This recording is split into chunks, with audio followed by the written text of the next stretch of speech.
Muito bem, meus amores, estamos de volta aqui na programação da Jovem Pan, convidado de altíssima categoria neste programa. Olha, advogado, foi governador de São Paulo quando o Alckmin saiu para disputar a presidência. Enquanto era vice-governador, assumiu também a Secretaria de Lazer, Esporte e Turismo em São Paulo. Foi 2 vezes prefeito, ele é conhecido aqui do Oba, porque foi prefeito lá em São Vicente. Não, foi... Oi? 2 vezes. Sim. 2 vezes prefeito de São Vicente. Foi reeleito com 93% dos votos válidos na ocasião. E ele é o responsável pelo Bolsodória. Está aqui o homem responsável pelo Bolsodória. Temos aqui o Márcio França para conversar com a gente. Aqui. Olha ele aí. Naquela época eu falei que ele não era Bolsodória, era Bolso Seu, né? Lembra que eu falei? Você não é Bolsodória, você é Bolso Seu. Ele é uma figura, assim. É que o debate... Fala um pouquinho mais perto do microfone, por favor. O debate da campanha acabou se tornando a história da segundo turno, né? Ficou um pouco essa história de quem era Bolsonaro e quem não era, então ele pegou o lado que dava, se agarrou no Bolsonaro. Tava na dele, tá certo? Fez o que era possível, né? Mas aqui na capital a gente conseguiu ganhar dele com quase 1 milhão de votos. E foi isso que me animou a disputar a prefeitura, né? Porque essa vitória foi muito grande aqui em São Paulo e eu me senti meio que convocado, assim, para falar, olha, se você não for candidato, eles vão ganhar, né? O prefeito atual tem uma relação com ele, do mesmo partido, e naturalmente uma vitória em São Paulo levará o Dória, na minha visão, ao segundo turno da eleição presidencial que vem, né? Então, a maneira de impedir é essa, a gente ter uma candidatura aqui que pudesse enfrentá-los no segundo turno e ganhar deles, né? Porque os outros são mais ou menos café com leite, assim. Boa, Márcio. Aproveito o ensejo. O governador está aqui, Já que governador. eu fui mencionado, direito de resposta. Queria perguntar aí pro Márcio Cuba, lembrando aquele apelido, dizer o seguinte, que nós travamos uma grande batalha eleitoral. Foi realmente algo memorável, entrou para os anais da história. Mas eu queria te perguntar, sua estratégia para o pleito de 2020. Você está se apresentando não como bolsonarista, nem como lulista. É isso mesmo. Por onde passa isso? É isso mesmo. Quando eu ouço essa voz, eu me lembro do tal do Butantan. A vacina do Butantan. Nós estamos há 30 dias no Brasil discutindo a obrigatoriedade da vacina que não existe, né? Que absurdo, é um negócio né? louco isso aqui, louco. É uma coisa Agora, o Supremo vai decidir se a vacina que não existe tem que ser obrigatória ou não tem que ser obrigatória. É inacreditável. Então, assim, enfim. Ele tem essa capacidade interessante, o Dória, de fazer comunicação. Ele é um baita mestre de cerimônia, é um grande profissional de eventos, né? Ele não entende nada de ser prefeito, ser governador, mas de evento ele entende bastante. E aí com relação ao ano que vem, nós estamos preocupados com a emergência. A gente tem em São Paulo 10 milhões de adultos, 2 milhões e 700 mil dessas pessoas estão vivendo com R$600, que agora vai ser 300. E ano que vem não vai ter nada. E é claro que nós vamos ter criado um caos. Eu estou prevendo uma situação muito grave. A primeira pedra que voar numa vidraça aí, as pessoas vão lembrar do dia de hoje, de eu falar, olha, está na cara que vai acontecer, se a pessoa não tiver nenhum tipo de emprego, e aí a prefeitura vai ter que reagir muito rapidamente, porque hoje ela não tem nenhuma coisa planejada para isso. A gente quer criar uma grande cadeia de emergência, que a gente pensou em deslocar 2,5 bilhão do orçamento. A gente, para isso, está fazendo um compromisso. Anual? Anual, 2,5 bilhão. A ideia é a seguinte, a prefeitura tem hoje 7 mil cargos em comissão, né, que em média custam R$10 mil por mês cada um. Nós vamos trabalhar o primeiro ano com 1% só, 70 cargos. A agência Os Fatos checou esse número, não são 7 mil, são 11.786, 70% maior. A média de remuneração é 5.862 e não 10 mil. E você tem só 3.406 pessoas nessa faixa. E falando nisso, Deixa eu fiz só as falar contas. com a gente, porque a agência está errada. Aos fatos. A agência está errada. Eles pegaram os dados da Não, secretaria. a agência está errada. Presta atenção. Existem 7 mil cargos de comissão na prefeitura. O que ele está falando não aí é que 11 mil. É isso. 11 mil existem com as estatais. Então a agência está errada. Segundo, o valor que eu disse é que custa R$10 mil o encargo. Você, como um bom economista, sabe. Se o salário do sujeito é R$5.500, ele custa R$10 mil. Então a agência está errada. Eu fiz a conta pelo que custa, enfim. Você tem uma economia de 70 milhões por mês, mais ou menos. A gente tem 840 anos, mais 10%, isso, 900 milhões. 900 milhões. Muito bem. A gente tem 1 milhão de desempregados em São Paulo. Se você fosse dar R$600 para cada um, não fecha a conta disso. E aí, eu peguei a dívida de São Paulo. Você tem 15 bi de precatórios. Precatórios é quando você não paga a justiça vai lá. Que eles não estão pagando, que eles não estão pagando. Você tem até 2022 para pagar. Eles não estão pagando, Você tem eles 30 penduraram. bi de dívidas gerais, federais, sei o que lá. E 161 bi da Previdência. E eu estava vendo, mas eu posso estar errado, você foi contra as reformas liberais. Você votou contra a Previdência, votou contra o teto Eu trabalhista. votei? Não, eu não votei, eu não era Não, deputado. mas o apoio, né? Eu não era deputado, não. Mas você foi contra, assim, politicamente, né? Claro. E você tem o seu vice, acho que é sindicalista, né? O Paulinho da Força apoia.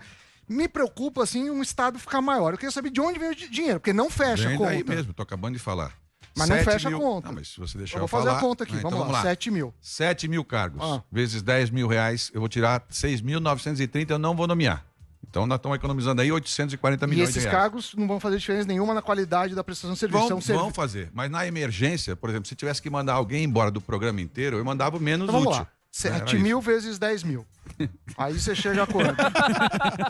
Puta, o contador agora. Contador aqui. A conta tem que fechar. Seu Pedro. Gente. Não dá pra mandar os Zurita. Seu Pedro, vou chamar o seu Pedro. Não dá pra mandar os Zurita. Você pode mandar embora. Você falou assim, sorte que você não tem carreira privada. Porque se tivesse carreira não, privada... eu tenho carreira privada. Eu sou advogado, claro, eu vivo disso. Mas eu tenho uma empresa. quantos funcionários você tem? 80 funcionários. Então, quase 5 vezes o que tem o Dória, né? E olha que ele é milionário, eu não sou, né? Então, não, talvez ele seja mais eficiente, mas isso eu não sei. Se ele tem menos... Se você acha que ele é eficiente, você tem todo o direito de defender o Dória. Aliás, se você quer o Dória para presidente da República, tem que votar no Bruno Dória. Mas eu quero só que você me explique como 7 mil funcionários... Não, inclusive eu não votei no Dória. E nem no senhor. Grande surpresa. Grande surpresa. Ninguém. Grande surpresa. Eu já sou obrigado. Ué, não, calma. Você já basta querer ser obrigado à vacina, agora vai ser obrigado. Vamos lá. 7 mil vezes 10 mil dá 70 milhões. Muito bem. 70 milhões por mês. Quantas pessoas você vai auxiliar com 600 reais? 150 mil pessoas, não é auxiliar.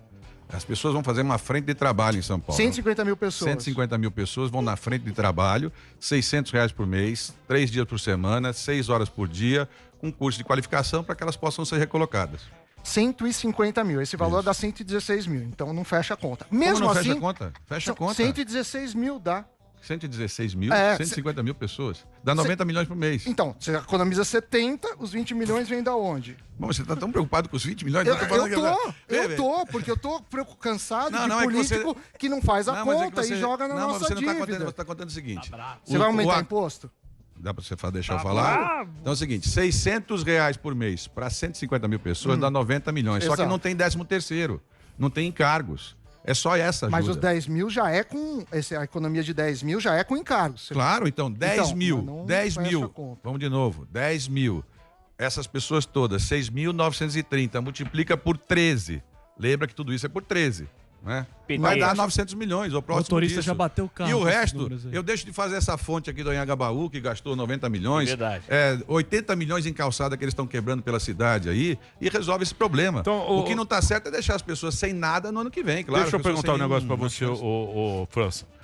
Desculpa até interromper. Então você acha que o próximo prefeito de São Paulo ele vai ter que dar uma olhada mais no social do que em fazer obras, essa coisa toda. Vai ser mais para lá por causa da pandemia. É por causa da pandemia isso? É por causa da pandemia também, né? Mais de 30 mil pessoas fecharam as portas do comércio em São Paulo. As pessoas estão desempregadas. Tem 13 mil transportadores escolares que estão sem receber um único centavo. Não tem transporte, não tem escola. Então as pessoas estão com um olhar de desesperado. As pessoas, evidentemente, elas vão cair num pânico. Não é no pânico daqui. Elas vão ficar desesperadas, sem comida, e nós vamos ter um problema grave. Não dá para imaginar que o governo federal vai continuar pagando 600 reais. Não fecha a conta. Né? Então, mas eles deram um jeito nesses meses aí. Não é? Agora, a prefeitura poderia ter se preparado para esse momento da frente. Ela não se preparou. Essa história de aula remota para criança pobre, mentira. É 100% mentira. As crianças não têm aula remota. Então, evidentemente, que elas vão começar o ano atrasadas. Não tinha que ter planejado uma coisa de emergência para o ano que vem, se tiver a vacina? Não tinha que planejar, tem 1.300.000 pessoas esperando em fila, porque não tem exame, não tem consulta e as pessoas têm medo de ir para os postos de saúde. Não tinha que ter um planejamento para a emergência do ano que vem? Eles não planejam. Na verdade, a cidade não tem prefeito. O rapaz é uma boa pessoa, mas evidentemente pela circunstância. O governador metido em tudo, se mete na prefeitura, não deixa de fazer as coisas e tal. Um grupo de vereadores que comanda, 40 vereadores, comanda a prefeitura, é 100% na mão deles. É zero. O prefeito não autoriza. Se você for na subprefeitura hoje falar de alguma coisa, você fala, vai lá procurar o vereador, é ele que decide. Zona Sul é um, Zona Norte é outro e tal. Sem impulso. A cidade tem hoje 25 mil pessoas morando nas ruas. Onde você anda aí tem uma barraca montada. Parece que ninguém está vendo. Quando eu comecei a campanha, tinham 6 barracas na porta da prefeitura, hoje tem 50. Então é evidente que está faltando pulso. Ele não tem essa força para isso e, claro, pegou uma disputa com uma outra pessoa que nem entende direito o que está fazendo ali, essa que é a verdade. E aí é claro que caminha para uma vitória, porque é o prefeito, é o governo, é a máquina na mão. Então eu estou dizendo assim, eu fui prefeito, eu sei como é que é o desafio. Você foi 2 vezes. Fui prefeito 2 vezes, cumpri meus 8 anos, fui reeleito com 93%, numa cidade cujo orçamento era 1%, era 10% per capita do que é hoje São Paulo. São Vicente tinha 68 milhões de orçamento para 300 mil habitantes. Eu fechei todos os anos com superávit, não fiz nada de... aprovei minhas contas, tenho quase 40 anos de vida pública, e não tenho nenhuma vergonha do que eu fiz a vida pública inteira, nunca fui processado criminalmente, eu tenho responsabilidade. Agora, o que eu estou vendo evidente é que nós vamos cair numa tragédia, exatamente como aconteceu com a pandemia. Vamos ser francos, todo mundo aqui conhece uma coisa mundial. Se uma gravidade de doença dessa, contaminante desse nível, está na China hoje, é claro que daqui a 3, 4 meses vai estar em São Paulo, por que não estaria? Por que as pessoas não viriam? Bastaria a gente ter feito um pouco de lockdown na estrutura inicial, em especial para o Cumbica. 99,9% dos estrangeiros que vêm ao Brasil só entram por um lugar, por Cumbica. Se a gente tivesse feito a contenção em Cumbica, colocado as pessoas em hotel, 14 dias, enfim, teríamos evitado. Pois bem, feito toda a desgraça, convocaram um baita carnaval, Carna Corona aqui em São Paulo, fizeram tudo o que podiam de errado. Depois de começar a contaminação, podiam pelo menos ter feito, então, o transporte coletivo. Você sabe que a boa parte das pessoas se contamina no transporte coletivo. Não fizeram higienização do transporte coletivo, nem para limpar aquelas estruturas que tem de alumínio e tal. Deixaram 3 meses para fazer isso. Claro, houve o que houve aqui. A pandemia, ou ela contaminou a saúde das pessoas já, ou ela contaminou a vida financeira de todo mundo. De algum jeito, todo mundo que depende do privado, ou mesmo do público, perdeu. Então, assim, não é possível que as pessoas achem que isso dá pra gente continuar desse jeito. E a eleição que existe agora é de prefeito, não é a de presidente nem a de governador. Muito bem. Se você me permitir, eu vou fazer um break rapidinho. Prometo que a gente vai fazer mais perguntas, que ficamos na... Também tem. Tete a tete. Daqui a pouquinho a gente volta. Tem mais perguntas. Pode mandar pergunta. O Instagram do Márcio é @MárcioFranca, né? Franca. É o Márcio França, que é Franca. Sem cedilha, SP. O Twitter, Márcio Franca, SP. Vou fazer um break rapidinho. Na sequência, a tua pergunta pode mandar @Programa Pânico. Márcio França, candidato a prefeito de São Paulo, aqui na Jovem Pan. Mande as perguntas. Muito bem, meus amores, estamos de volta aqui na programação da Jovem Pan para todo o Brasil. Presença ilustre, candidato a prefeito de São Paulo. Márcio França está conversando com a gente. O Márcio que está aqui, você que está acompanhando em todo o Brasil, ele é candidato a prefeito de São Paulo. Eu não sei se nos outros estados, nas outras cidades não estão acontecendo isso, mas em São Paulo, a gente não sei porque não tem mais debate na televisão. É a minha pergunta, Emílio. Os debates da televisão acabaram e isso eu acho muito ruim. Não sei se é a lei. Tem a democracia. Essa é a minha pergunta, Emílio, para ele. Se tem muito candidato, eu não sei o que acontece. São 11 candidatos em São Paulo. Eu não sei como é no Rio e tal. São, acho que 14, mas hoje o Novo expulsou o Sabará. Não sei se o Sabará Saberá, né? Ele, enfim, foi expulso, mas de qualquer maneira, se sobram 13 aí, fica difícil você fazer bancada com 13, enfim. Mas era bom, realmente, os debates que as pessoas lembram aquele... Desculpa falar, mas é um Zé Pilha, você com o Dória, pro entretenimento é maravilhoso. Você cantou musiquinha, deixou ele suado, falou do Botox e a gente gosta de ver o debate.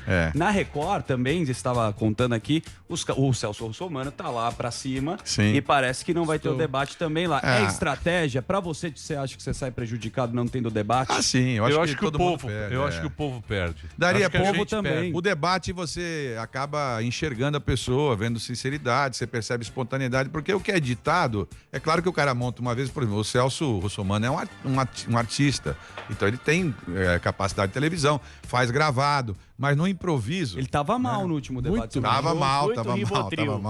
Ele é uma figura, porque ele ficava tentando ler lá uma coisa de um grande game, uma coisa de game que eu acho que botaram pra ele lá, mas ele tinha muita dificuldade de entender aquilo, né?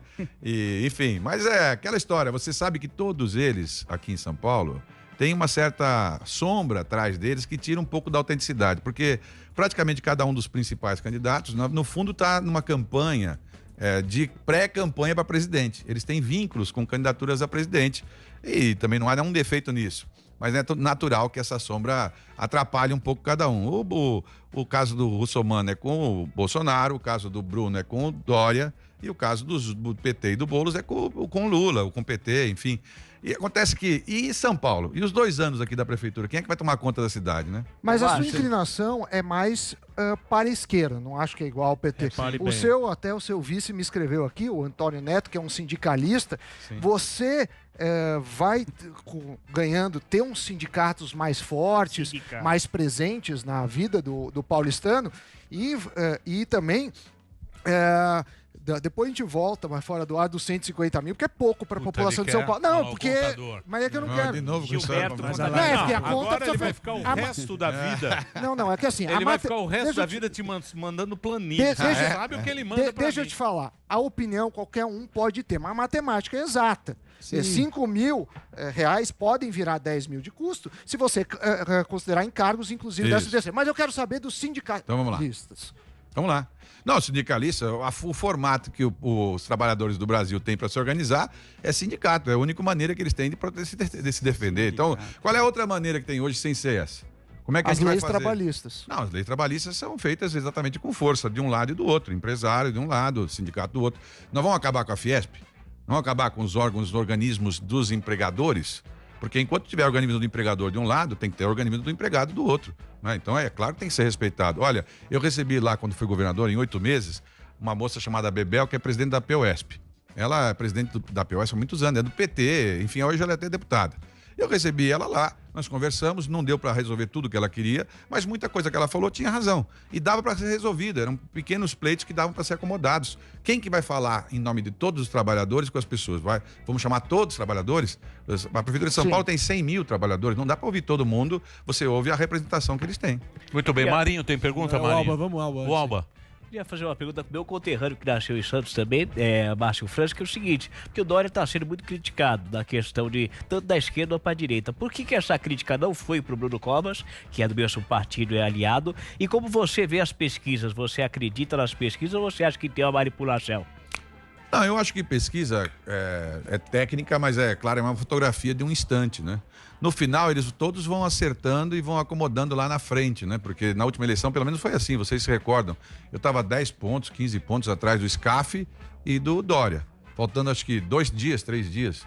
Abriu a urna, eu estava no segundo turno. É isso, as pessoas no final, e as pesquisas acomodam, porque hoje, se você entrega a pessoa uma planilha com 5, 6 nomes, 10 nomes, em quem que a pessoa escolhe ali? O que ela conhece, o que ela ouviu falar. Hoje, por exemplo, você entrega lá para uma pessoa, a pessoa não sabe quem eu sou, não sabe o outro, fala, o Somano é um artista, eu conheço esse moço aí e tal. E acaba escolhendo qual vai ser o governador, é meio natural. Mas a decisão do voto mesmo fica muito para os últimos 10 dias, né? Então, essa é a pesquisa real, vamos dizer assim, que a gente vai chegando lá na ponta. No fim, eles erram por pouco. Mas lembre-se que aqui em São Paulo, na prefeitura, já derrubou vários presidentes de instituto de pesquisa, né? Sim. A vitória do Haddad, foram vitórias que ninguém imaginava. Mas essa eleição, acho que no Brasil inteiro, ela está complicada por causa da pandemia, por causa desse negócio de vacina. É verdade. Tá muito falado. E a gente não pode... A gente tem que tomar cuidado quando vai votar para não fazer outro Witzel, cara. É verdade. Você vê, o Witzel é um cara que veio lá do Outsider. Kinder Ovo. Grudou lá no bolso. Pegou lá... Nós tiramos uma leva. Que coisa esquisita, né? Mas foi uma leva, né? Não foi só ele. Se você pegar todo o sul e sudeste do Brasil, centro-oeste praticamente, nós elegemos uma saraivada de gente nova naquele ímpeto de eleger uma pessoa, tipo, olha, Luciano Huck, é um cara novo, empresário, bacana, simpático e tal. Eu não acho que as pessoas vão lá por mal, porque, sinceramente, só um maluco para poder se meter hoje numa prefeitura, num governo, se ele não souber o que ele vai fazer. Ele vai acabar prejudicando a vida dele, pessoal, financeira, certamente. Tá aí o Dória essa semana teve os bens bloqueados. É um moço rico, vai se meter numa coisa dessa aqui sem saber o que tá fazendo, vai arrumar encrenca. É difícil hoje em dia, não é mais para amador, entendeu? E aí muitas pessoas acabam se metendo porque são famosos em algum lugar, se metem em eleição, às vezes se elegem e depois todo mundo paga o preço. O caso não é só dele, mas assim, aqui os governadores, acho que tem 3 ou 4 com processo de impeachment. Santa Catarina, Amazonas, gente jovem, gente que não tinha maldade, ou pelo menos não era esse negócio antipolítico. O que eu falo para vocês é o seguinte, se você vai colocar a sua filha para fazer uma cirurgia cardíaca, você procura alguém que tem experiência. É natural. Eu estou dizendo, eu tenho praticamente 40 anos de vida pública, fui do judiciário, do legislativo, do executivo, já fui municipal, estadual, nacional. Eu tenho condição de resolver situações difíceis. Vocês se recordam da greve dos caminhoneiros? Eu conheci você, cara, naquela época. Eu nem sabia que você era o vice. Mas eu era governador e as pessoas, eu andava na rua, as pessoas nem sabiam. Eu brinco que eu cheguei lá em Cumbica para embarcar, a moça falou, chegou alguém importante aí que tá cheio de gente, segurança e tal, o senhor sabe quem é? Eu falei, talvez seja eu. Ela falou, mas o senhor é quem? Eu falei, eu sou governador de São Paulo. Aí ela olhou pra outra assim, como quem diz, ele é meio maluco esse cara. Aí eu falei, é porque o Alckmin renunciou e eu fiquei no lugar dele e tal. Aí sabe o que a menina me falou? Que é uma lição de vida. Ela falou assim, sabe o que é, doutor? Ela chama a gente de doutor, né? Sabe o que é, doutor? É que eu chego aqui bem cedinho, 5 horas da manhã, venho lá do bairro de Pimentas, em Guarulhos. E eu tenho 2 filhos em casa. Meu marido foi embora porque minha filha tem deficiência e ele foi embora. Eu chego aqui cedinho, vou sair agora meio-dia, minha colega que rende. E aí a gente não tem tempo de política. Entendeu? As pessoas mais simples, elas não ficam ligadas em política, elas estão trabalhando. E não estava na moda também. Agora a política está toda. E dessa vez, Zurita, tá pior porque assim, você anda na cidade, praticamente não existe campanha. Campanha acabou. Uma menina ali, um carro ali, um negócio aqui, a campanha ficou. Internet, rede social, enfim, e televisão, o que tem de televisão. Só que as redes de televisão, o que elas fazem? Para poder, como elas não têm paciência, você tem a obrigatoriedade daquele bloco, que na verdade não é de graça. Aquilo ali está sendo pago com imposto. Elas pegam e juntam tudo nos blocos de comerciais, então fica uma pacoteira. Quando você vê o primeiro, o cara já levanta para ir no banheiro, vai almoçar, entendeu? Ninguém vem. Mas então, também assim, a propaganda é bem ruim, com todo respeito. Não, é ruim, né? sim. É um negócio muito fake lá. Você tem que concordar. É difícil. Às vezes parece um país, uma cidade que não existe. Às vezes eu falo, eu quero morar aí, de onde vocês falam. Porque...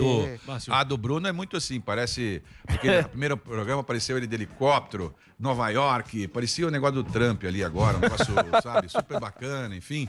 E aí, assim, você abre a prefeitura, 70 barracos na porta da prefeitura, as pessoas... As ocupações nos extremos da cidade, Zona Norte, Zona Sul, hoje... É inacreditável.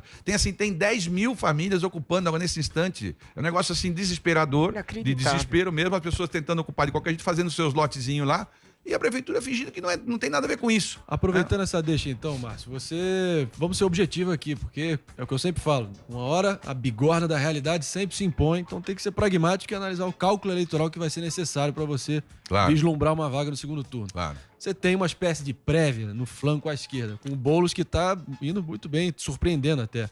Você acha que tem um ímpeto, então, dos eleitores mais progressistas, esquerdistas de São Paulo, embarcarem numa opção mais radical dessa vez? Olha, eu não tenho nada contra o Boulos, é que eu acho que, além de não ter experiência, é evidente que ele representa um grupo mais radical do pensamento, né? Por exemplo, ele é a favor do fim da Polícia Militar. Eu não sou a favor do fim da Polícia Militar, eu não sei como é que seria a vida dos brasileiros sem uma polícia, quer dizer, a gente sem ter Polícia Militar, a tese que ele defende. Eu respeito, mas assim, acho que aqui em São Paulo não chega essa eleição nele. Então, ele seria um prato muito fácil para o segundo turno. Porque como é que as pessoas mais assim vão pensar? Olha, você é a favor disso aqui? Quer dizer, são posições políticas. Quem se lembra daqueles episódios todos das ocupações, enfim, quando elas são feitas de maneira desordenada, elas acabam custando mais caro. Isso que eu estou dizendo para vocês hoje aqui, dessa terra prometida, por exemplo, que eu fui lá, Zona Leste, se a gente tivesse feito lote urbanizado para as pessoas e desse o cartão para cada uma construir sua casa, uma casa em São Paulo custa 120 e poucos mil reais. É o que paga o CDHU. O governo de São Paulo tem 1 bilhão e 300 por ano para comprar de casa. O governo de São Paulo, a prefeitura, tem 700 milhões. Daria para fazer muito terreno urbanizado, lote urbanizado, e dar o cartão para cada um fazer. A grande maioria trabalha com a construção civil. Se você der o cartão com 8 mil reais para eles comprarem lá financiado, eles compram o material de construção e vão fazendo suas casinhas. Ou aqui no centro, a gente ocupar esse centro inteirinho. Hoje tem 700 prédios no centro fechados. Quase sem valor, inclusive, mercado, muitos invadidos. Ora, por que a prefeitura não dá à iniciativa privada a chance deles irem lá, transformar aquilo ali, facilita as regras, hoje que são difíceis de você conseguir fazer um retrofit ali, facilita as regras para cada um construir um apartamento de 50 metros quadrados, nós vamos colocar todo mundo morando no centro, muita gente morando no centro. Hoje o centro tem muita repartição pública, praticamente todos os prédios da prefeitura e do governo do estado estão lá. Esse é um equívoco enorme. No centro tem que ter gente morando, porque lá tem 350 empregos para uma pessoa e na periferia tem 350 pessoas para um emprego.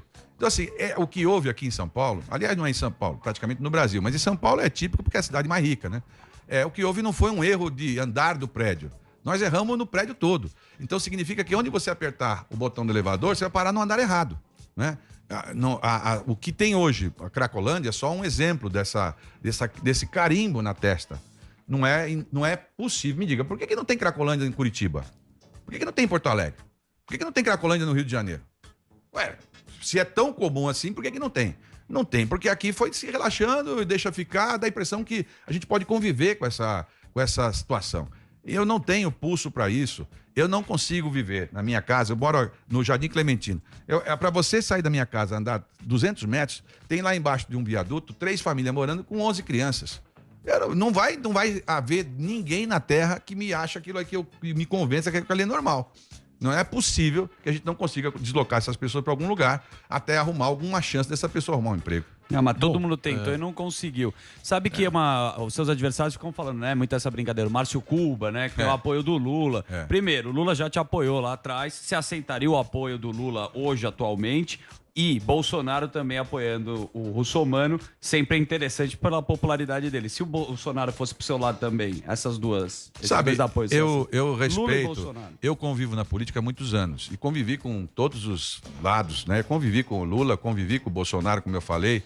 Mas assim, eu não espero que eles venham me apoiar. Cada um deles tem seu partido, deve apoiar o que mais gosta, mais simpatiza. Claro que se a pessoa votar em São Paulo, eu vou pedir o voto para ela. A pessoa às vezes me critica e fala, mas eu tenho um policial militar que é bolsonarista e vota em você. Ah, muito obrigado, né? Agora, eles querem que eu vá lá e dê um tapa na cara do Bolsonaro, cuspir do Bolsonaro. Eu acho isso uma bobagem, uma coisa meio infantil. Ele é o presidente da República, igual é o governador. Se eu ganhar a eleição de prefeito, eu não vou falar mais com o Dória. Não dá para fazer assim. Tem coisas que você tem que ter relação. Então, o fato de eu divergir dele não me faz ser inimigo dele. Eu apenas divirjo. Agora, evidentemente que na hora que eu for prefeito de São Paulo, o peso da prefeitura de São Paulo é diferente. Aí você está no peso de uma responsabilidade. Eles sabem onde é que a cobra fuma. Comigo eles sabem, eu já passei por esses cargos, né? Você diverge do... Agora, é difícil, São Paulo é uma cidade difícil, né? É difícil. É uma paróquia complicada, não é? O bagulho é louco. Mas não é tão fácil. É muito grande, assim, claro. Mas sabe, ela tem uma capacidade de reinvestimento, uma capacidade financeira poderosa. São Paulo, é que ela está muito travada. Estou dando um exemplo, na construção civil, que é talvez o principal exemplo. A gente criou tantas regras no plano diretor passado, que agora toda hora a mamãe fala no plano diretor, e ele tem razão. O plano vai ser revisado ano que vem. Você tem que destravar isso aqui. Nós temos que inverter a lógica. Por exemplo, a pessoa faz o protocolo. Quando eu fui secretário de Desenvolvimento do Estado de São Paulo, para abrir uma empresa em São Paulo levava 127 dias. Quando eu deixei a secretaria, levava 24 horas. Porque a gente inverteu a lógica. Você protocola e eu tenho um prazo para definir. Se eu não definir enquanto poder do Estado, você está automaticamente aprovado. Simples. E aí você se responsabilize pelo que você assinou lá dentro, seu engenheiro, enfim. Mas muda completamente a lógica. Por isso que eu estou falando, não é uma questão de você apertar o botão do elevador. É o prédio que está errado. O prédio que nós pegamos aqui na prefeitura foi um prédio errado. França, eu posso fazer a pergunta final aqui? Bom, como São Paulo é o maior colégio eleitoral do país, você sabe que... Vamos só imaginar aqui que, como as pesquisas indicam, se materialize um segundo turno Covas e Russomano. Covas, por um lado, apoiado pelo Dória, Russomano pelo Bolsonaro. Russomano que, durante a campanha, basicamente a toda frase que ele fala tem um substantivo, um verbo e Bolsonaro. Então, e do outro lado, se o Covas perder, Dória perde o seu maior reduto eleitoral e está quase considerado carta fora do baralho para 22. Como é que você enxerga uma vitória, os dois desfechos? Para mim é muito claro. Se o Bruno for com o Russomano, acho pouco provável, né? Porque claro que eu gostaria de poder estar lá e debater com eles para poder mostrar, né? E quando você é candidato, claro que você imagina chegar ao segundo turno. Mas e se? Mas se ele chegar ao segundo turno, na minha visão, é muito possível o Bruno ganhar a reeleição. E acho que com isso o Dória carimba o passaporte para o segundo turno da eleição presidencial. Se ele ganhar. Portanto, se ele ganhar, ele carimba. Ele sairá como um grande vencedor. É o governador de São Paulo, não é um moço qualquer, foi prefeito, foi governador. Ah, mas ele tá mal, tá queimado, não sei o que lá. Sim, mas se ele faz a sucessão aqui em São Paulo, ele tem um consórcio montado, PSDB dele, DEM e MDB. Ele fez um pacto, um acordo. Ele entregou a prefeitura para o MDB, né, que é o vice do Bruno, né, porque eles imaginam que o Bruno vai tirar licença, enfim, eles vão entregar o governo de São Paulo para o DEM, que é o vice dele, e ele vai renunciar para ser candidato a presidente. Então, esse pacto está formado do ponto de vista partidário. Tá certo que tem que combinar com o povo, mas o pacto está formado. E isso, então, evidentemente, já dá para ele um handicap. Mas o povo está meio desanimado. É verdade. O povo está desanimado nessa, porque você fala com as pessoas, não sei. Ninguém sabe. Ninguém sabe. Já se acostumou. No Rio tá pior ainda. Tá faltando discutir as coisas. E falta a informação, né? Por exemplo, onde é que você entra sem ser no comercial de política? aquele que é esse obrigatório, onde é que você vê uma entrevista num jornal importante? É difícil. Sendo sincero e franco, até a Globo tem feito uma cobertura todos os dias, mas 3 vezes por semana ela coloca a gente, num horário de 1 minutinho lá. E o resto praticamente não coloca. Então você fica muito limitado. O que a pessoa vê é o que vocês fazem. A internet, que tem popularidade, enfim, mas o resto é muito pouco. E os grandes jornais, papéis, jornais, esses então, eles têm muito pouco gente que hoje consegue comprar jornal, ler jornal, né? Então assim, fica muito por uma informação. Por isso que eu tenho a expectativa que esse negócio assim, é como se eu perguntasse para você, hoje é quinta-feira, né? Quinta-feira. O que você vai almoçar na terça-feira que vem? Ninguém sabe. Entendeu? A não ser que você seja um fanático em rabada, você vai pensar na terça-feira. Quer dizer, ou seja, as pessoas vão pensar no processo eleitoral quando chegar bem no talo do processo eleitoral. E aí elas, então é isso aqui, aquilo ali e tal. E aí entra aquela onda daquela turba que me arrastou para o segundo turno na eleição passada, né? Foi um voto misturado, um voto útil, enfim. Mas em São Paulo, tradicionalmente, há 2 grupos representados, né? As bordas, periferias, que votam, digamos, precisando mais de governo, e o miolo, que é precisando menos de governo, né? Que são visões mais liberais ou menos liberais, enfim. E é evidente que, por exemplo, na cidade de Tiradentes, eu fiz quase 80% dos votos. Então, as pessoas de algum jeito olham para minha cara, ou pelo meu jeito, pela minha fala, e falam, olha, isso aí, se ele for prefeito, a tendência é ter mais médico, ou a tendência é ter uma creche melhor, né? É o que eles acham, né? E de verdade, assim, é um desafio, você falou sobre isso, Zurita. São Paulo, assim, a única coisa que é muito, muito atraente exatamente é o grau de problema. Porque em todo canto que você olhar, tem realmente problemas que parecem insolúveis, mas vale uma lembrança. O episódio da pandemia, por exemplo, trouxe alguns legados.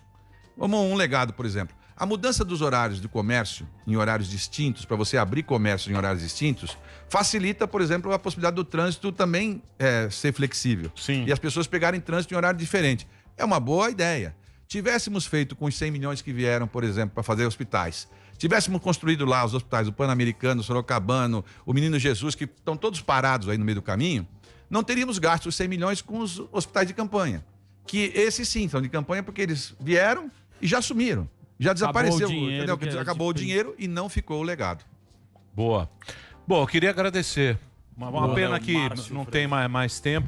Foi um prazer. E acho que devia ter debate mesmo. Vamos fazer a campanha, hashtag quero debate em São Paulo. Debate na PAN. Mas deixa eu perguntar, mas isso é o quê? São os partidos que exigem? Não, a emissora tem que convidar e tem que convidar todos os que tenham representação no Congresso, que nesse caso são 11 ou 10 com a saída do Sabará, aí ficaram 10 candidatos. A emissora não pode falar assim, quem tem menos de 2% não participa. Não pode. Por lei não pode. O que você pode fazer é talvez compartimentar, né? Dois grupos de 5, talvez fosse melhor. Muito melhor. Porque ficaria um pouco mais... Quando você põe 12... Até o cara voltar a falar, eu te pergunto. Aí o cara dorme e tal, depois daí 1 hora e tal, volta de novo. A primária democrata desse ano teve 23 candidatos, eles dividiram em 2 noites. Porque aqui, pra gente, a gente convida todos, vem quem quer. Isso. Né? Isso. Mas pro debate, seria legal, assim, um debate. É legal pra cacete. Sei lá, você vai discutir, sei lá, mobilidade urbana. Você, o Covas, Mamãe e aí, beleza, mamãe falei, bíceps maravilhoso. O que você acha do abdômen do mamãe falei? O que você acha do abdômen? Ele é forte, aquele cara lá. E ele, mas é baixinho. E ele tem uma força na fala, né? Eu acho que dos que são novos, ele é a grande surpresa, boa. Ele é uma pessoa... Enfim, ele tem uma visão diferente da minha, mas inegavelmente ele tem força. É um sujeito com futuro aí. E a Joyce? A Joyce falou de você, né? A Joyce, ela tá meio psicodélica, né? Assim, parece que todo mundo tá fumando alguma lá naquele programa dela, é muito colorido e eu não consigo nem entender direito. É engraçado. Fundo eleitoral. Mas assim, como ela teve aquele problema lá antigamente, quando ela trabalhava na Veja, eu acho que era um negócio de copiar matéria, uma coisa assim. Plágio. Ela acabou pegando muitas imagens da Disney. Quando eu vi aquelas negócios, eu falei, será que é autorizado isso aí? Muppets. Aliás, os dois participaram do show de Silvão, o senhor tá convidado. Quero ver se tem. Claro. Vamos fazer. Quero ver se tem. Ó, quero agradecer o Márcio França. Deixa eu passar o Instagram dele para você conhecer mais o trabalho do Márcio. É @MárcioFrancaSP. @MárcioFrancaSP. O Twitter dele é @MárcioFrancaSP. Obrigado, Márcio. Zurita, só lembrando aí, Quem quiser, 40, né? Que a tarefa agora tem, além de tudo, você tem que convencer o sujeito a votar no número, né? Sim. Então, enfim, o meu número é 40 e quando você puder, entra lá todo mundo aí pra curtir a gente. Também a gente poder conversar pessoalmente. Um abração. Obrigado pelo papo. Valeu. Márcio França conversou com a gente, candidato aqui na Jovem